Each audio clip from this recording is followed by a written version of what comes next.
you've seen my previous video, you already know I promised to share the mods I used during my Witcher 3 playthrough. So here we are. Before we begin, a quick heads up.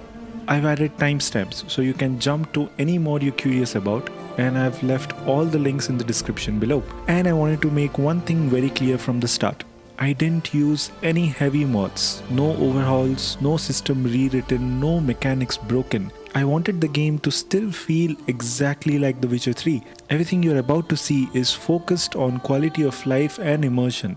Small, respectful changes that stay true to the original experience. All of these mods are also very easy to install. You simply download them and place them into the mods folder inside your Witcher 3 directory, and if that folder doesn't exist yet, you can just create it yourself. Alright, let me walk you through what I personally used and why.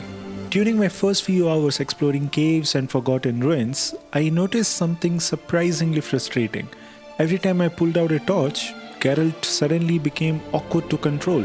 I couldn't fight properly, I couldn't ride Roach, even basic actions felt strangely restricted. It broke the rhythm of exploration, so I installed Better Torch. This mod lets you ride your horse, cast signs, perform heavy attacks, sail boats, block and parry, all while holding a torch, which honestly should have been in the base game. After installing it, dark places felt natural again. I could stay immersed in caves and ruins without constantly putting the torch away just to play the game. A small change, but one that quietly fixes something you didn't realize was bothering you until it's gone.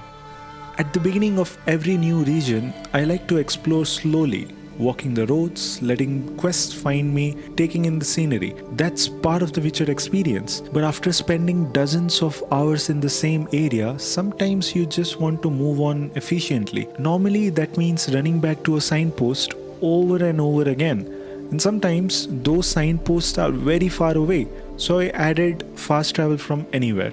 It allows you to open the world map and fast travel from wherever you are. There is a small bug though. If you do it underwater, the game might reload you in the same spot. It happened to me a few times, but nothing serious. And one important tip from my own experience. Don't fast travel immediately after completing an objective inside caves or buildings. Sometimes there's a cutscene waiting outside, and teleporting too early can skip it completely. I always walk out, move a bit, and then fast travel. Used properly, this mod saves an incredible amount of time. While sailing around Skellige at night, I kept feeling like something was missing. The sea was dark, the sky was full of stars, but Geralt's boat felt lifeless. So I installed lamps on player's boat. It simply adds a lantern. It turns on at night, turns off during the day, just like city lights. It doesn't affect gameplay at all. It's purely visual, but sometimes those quiet little details are what make the world feel alive. Now let's talk about Geralt's hair. If you have seen older Witcher 3 footage, you might remember how smooth it used to look. The reason it feels different today is because Hairworks physics were tuned for 30 FPS. At higher frame rates, the hair becomes stiff. This mod fixes that. It adjusts the physics so Hairworks behave properly at 60 FPS and beyond. And it increases the distance before low quality hair models load in. Visually it doesn't change Geralt's hairstyle, but motion wise it finally gets his flowing hair back. It's subtle, but once you notice it, you can't unsee it. And then there's Roach. If you have played Witcher 3, you already know. Fences, tiny bushes, invisible walls, your speed dying for no reason, galloping locked inside cities. So I installed Obedient Steed. Now, when you tell Roach to run, she runs. Small obstacles no longer stop her momentum, and galloping inside cities is unlocked. You are fully responsible though. You can ride off cliffs, you can fall into deep water. The game doesn't account for fall damage properly, so that's not an issue here, but you'll get thrown off. But honestly, this was one of the most important quality of life mods I used. Once you experience it, it's very hard to go back. Visually, I only used one major upgrade, the Witcher 3 HD Rework project. This mod improves thousands of assets. Textures, models, materials, surfaces. Many textures are upgraded to 4K, depth is added through relief mapping, LOD distances are improved, and yet everything stays faithful to CD Projekt's original artistic vision. If you have some extra VRAM to spare, this makes the world noticeably sharper and more detailed without touching the gameplay. On my second playthrough, I wanted to experience everything.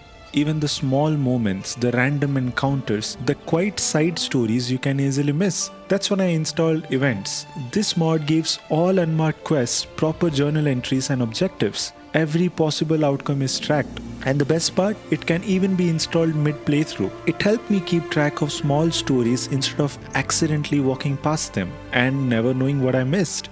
For immersion, I added Brew with a view. Instead of a plain meditation menu, you actually see Geralt sitting while time passes around him. Clouds move, light changes, and the world breathes. It can also limit alchemy to meditation or herbalist, making preparation more lore friendly, but I mostly used it for the visuals. Watching the world slowly change while Geralt rests is strangely calming. Finally, two small ones. Enable jumping in shallow water. Simply lets you jump while standing in shallow water. It removes an oddly specific restriction that never really made sense. And no more glowing. It removes the glowing transformation of ghouls, alguls and werewolves, so you can clearly see their actual models.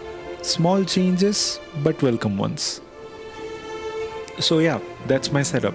No crazy overhauls, no broken mechanics, just quality of life improvements and small immersion tweaks that made my journey smoother, more natural, more enjoyable. And if you're planning another playthrough, I genuinely recommend trying a few of these. Thanks for watching, and I'll see you on the path.